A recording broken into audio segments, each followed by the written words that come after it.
ലല്ലുമാലു, അമ്മ ഒരു കഥ പറഞ്ഞു ലല്ലുമാലുവിന്.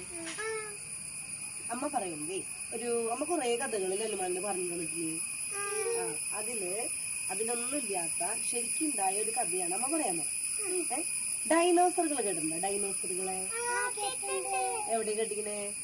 ഡൈനോസറുകളുടെ സിനിമ കണ്ടിട്ടില്ലേ? ജുറാസിക് പാർക്ക് ഒക്കെ കണ്ടിട്ടില്ലേ സിനിമ? അതിലുള്ള ഡൈനോസറുകളെ. അപ്പൊ ലല്ലുമാല ഒരു പ്രാവശ്യം നമ്മള് സൂവില് പോയപ്പോ ലല്ലുമാല ചോദിച്ചില്ലേ ഇവിടെ എന്താ ഡൈനോസർ ഇല്ലാത്തേന്ന്? ഡൈനോസറുകളെ നേരിട്ട് കണ്ടിട്ടില്ലല്ലോ നമ്മള്. എന്താന്നറിയോ ഡൈനോസറുകളെ നേരിട്ട് കാണാത്ത? അതിനെ കുറിച്ചുള്ള കഥയാണ് അമ്മ പറയുന്നത്. പണ്ടുണ്ടല്ലോ അമ്മ അന്ന് പഠിപ്പിച്ചു, ഭൂമിയെ കുറിച്ച് പഠിപ്പിച്ചു തന്നില്ലേ? നീലഗ്രഹം. ആ ഭൂമിയുടെ ഉള്ളിലാണ് നമ്മളൊക്കെ താമസിക്കുന്നത്. കൊറേ പണ്ട് മനുഷ്യരൊക്കെ ഉണ്ടാവണേന് മുന്നേ വെച്ചാൽ നമ്മളൊന്നും ഉണ്ടായിട്ടില്ല. പണ്ടാണ് കേട്ടാ പറയാം, പണ്ടത്തെ കാര്യം.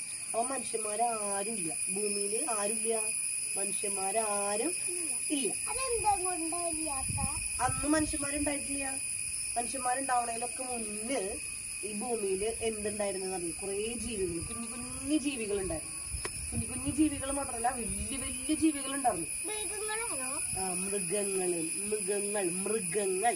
അപ്പൊ കൊറേ മൃഗങ്ങൾ ഉണ്ടായിരുന്നു, കൊറേ പക്ഷികൾ ഉണ്ടായിരുന്നു, അവരൊക്കെ ഉണ്ടായിരുന്നു പണ്ട് കേട്ടാ. പണ്ട് ഭൂമിയിൽ നിറച്ച മൃഗങ്ങളും പക്ഷികളും കുഞ്ഞു ജീവികളും ഉണ്ടായിരുന്നു, വലിയ വലിയ ജീവികൾ ഉണ്ടായിരുന്നു. അപ്പൊ പണ്ടുണ്ടായിരുന്ന ഒരു വലിയ ജീവികളായിരുന്നു ഏറ്റവും വലിയ, ഭൂമിയിലെ ഏറ്റവും വലിയ ജീവികളായിരുന്നു ഈ പറഞ്ഞ ഡൈനോസറുകൾ. ഡൈനോസറുകൾ കണ്ടിട്ടില്ലേ? ഡൈനോസറുകൾ എങ്ങനെ കാണാൻ എങ്ങനെയാ?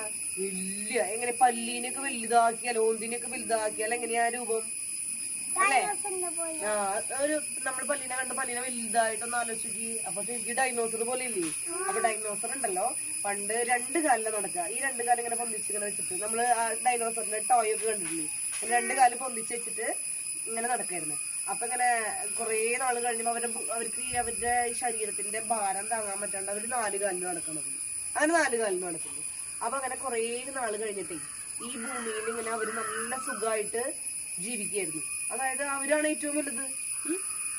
ഈ ഡൈനോസറുകൾ ഉണ്ടല്ലോ, ലല്ലുമാലുവിന് കണ്ട് പരിചയം ഉണ്ടാവില്ല. ഈ ഡൈനോസറുകൾ ഉണ്ടല്ലോ, ഇത് എല്ലി വലുതാവണ കാര്യല്ല, ഇത് ഡൈനോസറിന്റെ കാര്യം പറയണേ. പണ്ട് പല്ലി വലുതായതല്ല ഡൈനോസർ, പണ്ടുണ്ടായിരുന്ന ജീവിയാണ് ഡൈനോസർ. അപ്പൊ ഈ ഡൈനോസർ ഉണ്ടല്ലോ, ഈ ഡൈനോസറുകള് പറക്കുന്ന ഡൈനോസറുകളുണ്ട്. പറന്നു പോകുന്ന, ആകാശത്തോടെ പറക്കുന്ന ഡൈനോസർ ഉണ്ട്. റോഡ് നമ്മുടെ മുറ്റത്ത് കൂടെയൊക്കെ നടന്നു പോകുന്ന, പറമ്പിൽ കൂടെയൊക്കെ നടന്നു പോകുന്ന ഡൈനോസർ ഉണ്ട്. അതുപോലെ തന്നെ ഈ നമ്മുടെ ചെടികൾ മാത്രം കഴിക്കുന്ന ഡൈനോസർ ഉണ്ട്. പാവ ഡൈനോസറുകളുടെ കഴുത്ത് എങ്ങനെയാന്ന് പറയും? നിങ്ങള് കാർട്ടൂണിലൊക്കെ കണ്ടിട്ടുണ്ടാവും. ഒരു കാർട്ടൂൺ കണ്ടിട്ടില്ലേ? വലിയ കഴുത്തായിട്ടുള്ളതാണ്. ഇല മാത്രം തിന്നും, ചെടികൾ മാത്രം തിന്നുള്ളൂ. പാവാണ്. പക്ഷെ നിങ്ങൾ ഇങ്ങനെ കൊമ്പൊക്കെയുള്ള പോലത്തെ ഡൈനോസറുകൾ കണ്ടിട്ടില്ല? ഇങ്ങനെ നമ്മുടെ ഓന്തിന്റെയൊക്കെ പോലത്തെ അതന്നെ. ആ ഡൈനോസറുകളാണ് മാംസം തിന്നണ, അതായത് മൃഗങ്ങളെയൊക്കെ തിന്നണ ഡൈനോസറുകൾ. കുറെ കാലം അവർ സുഖമായിട്ട് ജീവിച്ചു ഭൂമിയിൽ. കാരണം ഭൂമി ഇത്ര വലുതല്ലേ. ഇപ്പൊ ഒരുപാട് ഡൈനോസറുകളുണ്ട്. ഡൈനോസറുകൾ ഇങ്ങനെ കുറെ നാളിങ്ങനെ അവിടെ ഇവിടെ ഓടി നടന്ന് സുഖമായിട്ട് മൃഗങ്ങളൊക്കെ പിടിച്ചു തിന്ന്, ചില വലിയ ഡൈനോസറുകളൊക്കെ പക്ഷികളൊക്കെ പിടിച്ചു തിന്ന്, അങ്ങനെ കുറെ നാൾ അവര് സുഖമായിട്ട് ജീവിക്കായിരുന്നു. പിന്നെ കുറെ നാളിങ്ങനെ സുഖമായിട്ട് ജീവിക്കുമ്പോ ഈ വലിയ ഹൈറ്റ് ഉള്ള ഡൈനോസർ ഇല്ലേ, നല്ല ഉയരമുള്ള ഡൈനോസർ, കഴുത്ത് നീണ്ടത്, അതെന്ത് തിന്നുന്ന പറഞ്ഞേ? ഇലകള് മാത്രം തിന്നുന്ന ഡൈനോസർ ഉണ്ടല്ലോ. ആ ഇലകള് മാത്രം തിന്നുന്ന ഡൈനോസറുകൾക്ക് അപകടങ്ങളൊക്കെ അകലെന്ന് കാണാൻ പറ്റും എന്തെങ്കിലുമൊക്കെ വരുന്നുണ്ടെങ്കിൽ. അപ്പൊ അങ്ങനെ കുറെ നാള് കഴിഞ്ഞപ്പോഴുണ്ടല്ലോ ഈ ഭൂമി ഉണ്ടല്ലോ, ഭൂമി എങ്ങനെയാ? ബോള് പോലെയല്ലേ. അപ്പൊ ഈ ഭൂമിയില് ഒരു ദിവസം, നമ്മൾ വിചാരിക്കാത്ത ഒരു ദിവസത്തില് വലിയൊരു ചിഹ്നഗ്രഹം വന്ന് ഇടിച്ചു. ചിഹ്നഗ്രഹം എന്തിട്ടെന്നറിയോ? ചിഹ്നഗ്രഹം എന്ന് പറഞ്ഞാൽ വലിയൊരു പാറ പോലത്തെ, ഭൂമിയുടെ മേത്ത് വലിയൊരു പാറ, കല്ലെന്ന് വെച്ചാല് വലിയൊരു കല്ല്. നമ്മള് ഭൂമി ഭയങ്കര വലുതല്ലേ. അപ്പൊ ഭൂമിനെ ഇടിക്കുമ്പോ ഭൂമി കുലുങ്ങണ തരത്തിലുള്ള കല്ലാണെങ്കിൽ ആ കല്ല് നല്ല വലിപ്പുണ്ടാവണല്ലോ. അപ്പൊ അങ്ങനെ വലിയൊരു കല്ല് വന്നിട്ട് ഭൂമിനെ തുളച്ചിട്ട് ഭൂമിയുടെ ഉള്ളിൽ കൂടെ, ഇങ്ങനെ ബോളിന്റെ ഉള്ളിൽ കൂടെ ഇങ്ങനെ കയറി പോലും. ഒരു ബോളാന്ന് വിചാരിക്കും ഭൂമി. അപ്പൊ ഭൂമിയുടെ ഇടിച്ചിട്ട് ഒരു ഉള്ളിൽ കൂടെ ഇങ്ങനെ കേറി വലിയൊരു പാറ, വലിയൊരു കല്ല്, ചിഹ്നഗ്രഹം എന്നാണ് പറയാ. ആ ചിഹ്നഗ്രഹം എന്ത് ചെയ്തു? ഈ ഭൂമിയിലേക്ക് വന്ന് വീണു. ഭൂമിയിലേക്ക് വന്ന് വീഴുന്ന് പറഞ്ഞാലേ ചിഹ്നഗ്രഹം ഭൂമിയുടെ ഉള്ളിലേക്ക് കടന്നപ്പോ ചിഹ്നഗ്രഹം ഭയങ്കര ചൂടായി. അതായത് എന്ത്, ഈ കല്ല് ഭയങ്കര ചൂടായി. ഈ ചൂടായിട്ട് നമ്മുടെ ഭൂമിയിലുള്ള എല്ലാ ചെടികളും കരിഞ്ഞു പോവുകയും ചെയ്തത്. കരിഞ്ഞു പോയിട്ട് എല്ലാം ഇങ്ങനെ തിളച്ച് വരുന്ന കല്ലാണേ, കരിഞ്ഞു പോയി. എല്ലാ ചെടികളും കരിഞ്ഞു പോയി. അതുപോലെ തന്നെ ഭൂമിയുടെ ഉള്ളിൽ എന്തിട്ടുള്ള കടലൊക്കെ ഇല്ലേ, ആ കടലൊക്കെ ഇങ്ങനെ തിളയ്ക്കാൻ തുടങ്ങി. തിളയ്ക്കാൻ എങ്ങനെ, എന്തുകൊണ്ട് തിളക്കണേ? ചൂടായിട്ട്. അപ്പൊ ആ തിളച്ചിട്ട് അങ്ങനെ കടലൊക്കെ ഇങ്ങനെ പൊന്തി തുടങ്ങി. അങ്ങനെ ഭൂമിനെ മുഴുവൻ ഇത് ഈ കല്ല് ഈ കല്ലിന്റെ ചൂട് കൊണ്ട് ഫുൾ കരിഞ്ഞു പോയി.